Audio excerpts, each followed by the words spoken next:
and you need to have proof of the crime when the police arrive, because when you see someone hitting their dog, that's not a misunderstanding. Well, but we live in a country where parents also think hitting their children to discipline them is the thing. So it's not because all police are bad people or all police don't care. They are dealing with cruelty into hundreds. Do I want to take this on with this person that knows me? I don't know. Should I open my mouth? Should I say something? I want to help the dog, but or the cat, but I don't know. Would you walk away if it was your child? Hi, we have Manjari with us again today, and we are going to be talking about what should one do if you see abuse happening to an animal, a dog or a cat. What are the next steps that you should do? So we're going to get all these questions answered. Hi, my name is Mansi. I am a canine nutritionist and a holistic wellness practitioner. I've been practicing 10 years, and all that I have learned in the last 10 years is what I plan to bring to you on this channel, which is Beyond the Bowl. And that's precisely what we will do. We will talk nutrition, but we will go beyond the bowl to bring you health and wellness tips. Welcome, and thank you for answering all our questions. So diving straight into the topic, we want to talk about abuse of animals, whether pet or community dogs or cats, doesn't matter. If somebody were to witness actual cruelty or abuse happen to an animal, what is the very first thing that they should do? Okay, if it's a gruesome act of cruelty where an animal is being mauled, or you think there could be a threat to the life of the animal, the first thing would be to stop it from happening. You can do it yourself, or you can call 100. That's the fastest. If you're scared to do it yourself, you call 100 and record a video, because sometimes these acts of cruelty last for a few minutes only.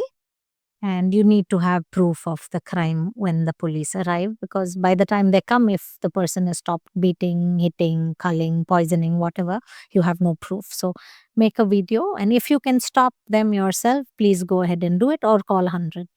Okay, so just to be clear, when you're saying make a video or maybe even just take a photo, if it is something that can be clear within a photo, it's not to sort of spend time recording the entire thing happening. It's about just establishing proof that you did witness this. Yeah, I think just watching and not speaking about it is also very sad. So short videos are fine just to establish proof of a crime that happened. And I think the first, and then again, cruelty can range from very brutal cruelty, and what you think of cruelty might not necessarily be cruelty. You can see a dog tied up in a particular house balcony every morning at 9 because you pass by to work at 9 every morning. It could just be the time when the maid who's scared of dogs is there and they've leashed their dog on the balcony till the maid finished clearing up. Absolutely. It could be that there's a puja in the house and there are relatives who don't like the dog, so the dog is kept out. So please spend a little bit of time, because apparent cruelty sometimes is not cruelty. It's just that. Okay, so let's divide this up into two segments then.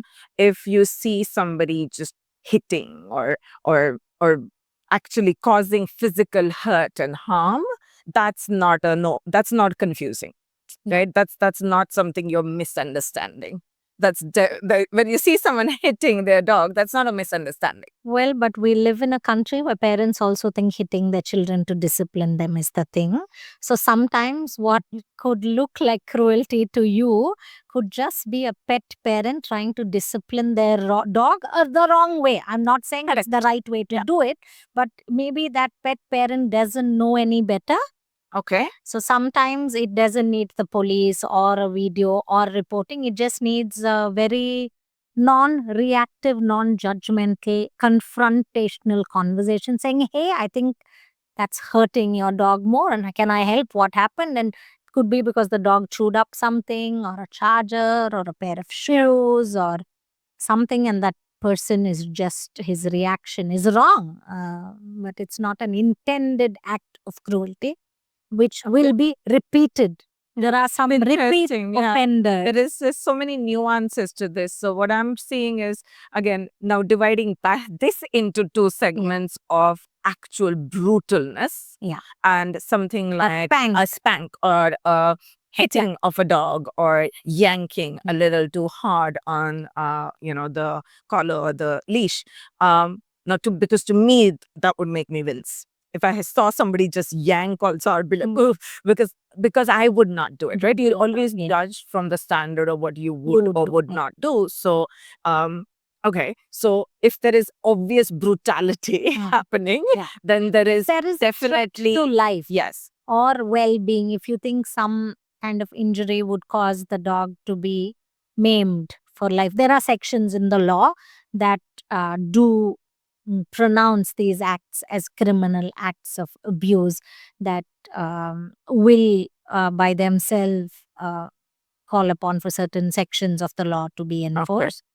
So yeah, so And across the criminal- country, Yeah. 100 is a number that you can call, across and they India. will take complaints of animal Yes. Yeah. abuse or cruelty as well. Yes. Yeah. Okay, because I didn't know that. I thought that was just for No. human. Any abuse. Anything. Okay. Any abuse. Even nature, though it's supposed to be the wildlife department, the fastest to reach you will be 100, and they will escalate it to the necessary department. Okay.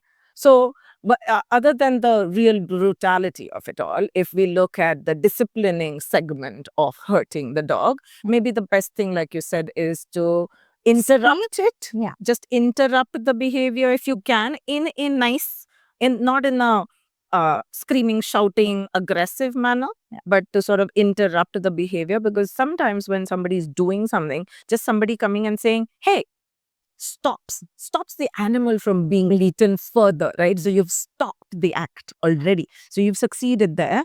And then you can just be like, what happened? Right? And then you allow the person to take out their frustration and ventilate. And then sometimes it ends, like you said. And sometimes you can be like, can I recommend a different way? Or can I recommend persons? Sometimes there are psychopaths. They start off with animal abuse, like we see in society. Most criminals start off, the softer targets are animals, children, and women. That's how it starts. So it is a clinical pattern also. So I wouldn't say, I wouldn't write off all forms of abuse to be ignored. If you see it as a pattern, and you see that there is kind of a vengeance and no guilt when you confront a person for the act of cruelty that was, then you get in touch with the police, your local NGOs, and almost all states and districts have a local SPCA, that's a state prevention of cruelty to animal. And you can write to Menaka Gandhi's office. They're They're very responsive. Pan India. She will get your local police station to come look into it. And NGOs, most NGOs in states have an animal welfare officer, an anti-cruelty officer who they will send out on these cases. So another thing I found very interesting is that lots of people will report, and I've seen posts on social media where they have a very long distance video of a dog in a balcony, tied up, maybe barking, maybe pacing, and because they see the dog every day at a particular time that they are passing by or they get out of their house, the dog's always there. What would you suggest people do to investigate just a little bit more before they report it, just for the NGO to reach there to find out that there was a puja in the house, right? What should they do then? Like I said, if it's every day, a particular time, if you don't live close by, you're just a passerby, try to visit the place at a different time on your day off. You don't take a day off for that, but on a holiday or an off time, then you might see that the dog is not out, and then you'll understand. There are some cases of abuse where dogs are left out on terraces and balconies, tethered to short leashes, unable to relieve themselves. Those are cases of animal cruelty that need reporting, and your local NGOs and SPCA will ensure that the animal is rescued after a few rounds of counseling. Right. Because the dog's already in a home. Yeah, you don't need to be militant, I would say, because not every cruelty case is because they're bad humans. It's because they don't know better. And some people are willing to understand and learn and change. And if there is no apparent risk to their life, I think counseling as a broader perspective works better, because if we take in every dog that has like an unhappy human being, we'll have too many dogs and no homes. So if a dog is already in a home and the home is willing to change and understand, then I would work on that first. Yeah. always work on counseling first. So I'm going to sum this up. If you're going to see something from a distance and that looks like, hey, I'm not sure this dog is being treated well. Now, you've not witnessed any hitting or anything like that. You're just thinking, I don't think this dog has a great quality of life. And I don't think the people care for this dog. Now that we've reached that level of abuse or neglect, try and make more observations. Try and really determine by talking to the watchman and talking to somebody. Stop. If if you've noticed and it's registered, you care. And if you care, just pull over one day, talk to the watchman, talk to a couple of people and say, ये पूरा दिन ऐसे ही रहता है क्या? इसको कभी नीचे नहीं लेके आते, इसको घुमाते नहीं है. Ask these questions, and that will probably give you a little bit more insight into things before you go reporting this to somebody. Once you're sure, then what should they do? Call 100. Okay. And Google your nearest SPCA. The SPCA is headed by your district DC. He's the chairman for SPCA. So all districts have them. Shoot out a mail to them. Tag Menaka Gandhi's office. Tag PFA official. Tag your local NGOs. We have the connects of whom can help you depending on where you are. If you're in Bangalore and you see cruelty, you can call 1533. That's BBMP helpline for cruelty, for injured dogs, for Are they rescue. responsive? Yes. They It's a new thing and it's something I'm very proud of that my city has. You can call 1533 and 1533 from a mobile as well? yes. Okay. Yeah. It's the BBMP helpline for Okay. animal husbandry. Is there any kind of evidence that they ask the reporter to give or to say that, hey, I saw this or I witnessed this or I can prove this? So you can have videos and then you still need a local eyewitness. And then if it's a case of very gruesome cruelty, then the dog needs to go to the local veterinary, government veterinary officer needs to certify and give a wound certificate like in human beings. Okay. A lot of people don't know that and a lot of people are scared to report. So, and what we like to do is first go to our vet, who's normally a private vet. Yes. None of us use the government facilities either for ourselves or for our pets. But when you are taking up a cruelty case the legal way, then you need an Animal Welfare Board of India accredited NGO to take custody of the animal after a cruelty is proven and recorded by your veterinary officer. Okay. So you can take the dog if it's critical to the nearest vet, but please do Google your nearest government veterinary dispensary. Get the veterinary officer of your zone to come visit this dog at your vet and give the government vet's wound certificate, which will be used further.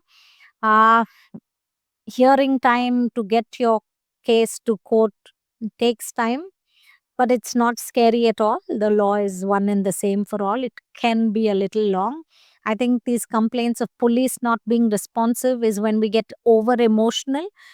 It's not because all police are bad people or all police don't care. They are dealing with cruelty into 100 than what we can see. They're dealing with bodies that can't be identified and different kinds of abuse that are really horrendous, and they do it day in and day out. So when you're going there and talking about a dog whose paw is bleeding or who just got one pat on the back, and you expect them to jump out of the car and get their sirens blazing, it's not going to happen. So when you go to report a cruelty case, you don't need Menaka Gandhi ma'am's office to come and help you there. When you need to report, you need to use certain keywords that will then ensure that certain sections are enforced. Needs to be brutally beaten or killed or maimed or rendered useless. These are the terms that you use. You write it down in your complaint. Don't make it about the abuser. Make it about the abuse. Stick to animal sections. If you were manhandled or assaulted when you went to save an animal, there are different sections of law for it. And you can just That's a different complaint. You'll have to file another FIR. Yeah. What happens is when everything gets mixed up, then the police also think, they don't want to get into it.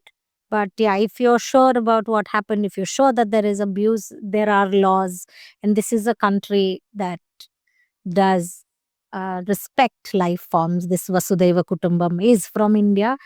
And I think I've not had issues with the police. They've always been empathetic and So, supportive. what would you say about people who are like, I don't like what I'm seeing. I want to help the dog, but police station, then court, and then I have to do all this. And how else can I help? So if we don't report and we don't lodge complaints, then the graph of the animal abuse cases doesn't go up. So then there is no need to change the obsolete law that was formed just post independence. Right. So if you really care, you will file a complaint. It won't take too much of time. Maybe your case comes up 2 years later when you've forgotten about all of this, and either the dog is dead and gone or the dog is rescued and living happily. But each case that is recorded in a police station ensures that It becomes part of the statistics. yeah, like Humane Society India, like PFA, people who are fighting for a change in the law, for stronger laws for animals, can only enforce it if you and me go and report cases of abuse. It's not no, the numbers are too small for them to be able to Take fight cognizance, right now, yeah. because so much of it just And there are doesn't- laws to protect animals against this abuse. And we are just talking pets, but there are specific laws even for animals that are bred for consumption. Yeah. Like poultry, like goats, like whatever else. There are laws of humane transportation, dimensions of cages. So I think more awareness is what's required. You can always log into the Animal Welfare Board of India, AWBI website, where the latest laws have been uploaded. The BNS has sections to protect animals, and you will not be penalized for reporting animal abuse. Your local NGOs will stand by you, the SPCA will support you. okay. So even if you're scared, I would say don't be scared. My last question is about, look, when it is somebody that you don't know them at all, and it's just something you randomly witness, let's say on their way to work. These are not your neighbors. These are certainly not people you know. They're not your friends or relatives. What happens when they are, and one feels the societal pressure of, do I want to take this on with this person that knows me? You know what I mean? Like, you can feel like, I don't know. Should I open my mouth? Should I say something? I want to help the dog, but or the cat, but I don't know. Would you walk away if it was your child? See, I wouldn't. I'll take it up. But I'm talking about people who do and who are on the fence or the fence, and you can report to the local SPCA. You can report to NGOs. But can you do this anonymously? Yes, you can. You can do Yes, this. so you can reach out to PFA and request anonymity, but it makes it harder for PFA to fight the case because there's no eyewitness unless you have CCTV footage and videos, and then they're anyway going to ask the source of the video. You'll have to give the hard drive. Police have to come read it. So there is a process, and there is also protection for witnesses in the law, which none of us really know about. So there is no risk. I have filed multiple cases against people I know, people who are very powerful and I don't know, but I know are very powerful. But once the case is filed and it's in court, there's nothing nobody can do to you. And you need to go maybe 2 years later when the date comes up. Yeah. Okay. So just to summarize, I'm going to say, if you witness something, try and interfere or interrupt it, just so that you've actually stopped the abuse from happening. And sometimes it's about taking a quick recording and actually reporting it. Call 100, report it if it is gruesome. If you think it is just a disciplinarian action that's being taken, and albeit being wrong, interrupt it and say, hey, what happened? Why are you doing this? Can we do it another way? And if it is a random thing that you're witnessing from far away, try and dig a little deeper before you actually call it abuse or neglect. Yeah, this was not all rescues sometimes needed to be rescued. Yes. It sounds very strange coming from someone who is a rescuer, whose house is full of rescues, whose life kind of now is a rescue story, but not all dogs need to be rescued. Sometimes the family just needs counseling or to be taught Sometimes they don't know better because you're able to buy dogs off OLX and wherever else. So it's just a commodity for them, and they don't see different because they don't know better. And some people are good people, they just don't know how to be better with their dogs. And sometimes talking helps, not all the time, but it does work, and there's no harm trying. Yeah. There is no harm trying. So yeah, I think report. You can mail PFAs, you can call 100, and yeah. Okay, thank you for doing this. We will turn this into a poster of step 1, step 2, step 3, and have And this look up HSI, they have Humane Society for Animals India, they already have handouts and post books. Yeah, awesome. SPCA has we have PDFs, 97, 98 pages of the new updated BNS law. Share this with friends, share this in your WhatsApp groups, in your community groups. You can even share this as a reel on Instagram, and get as many people aware as possible on how they can save a dog or a cat from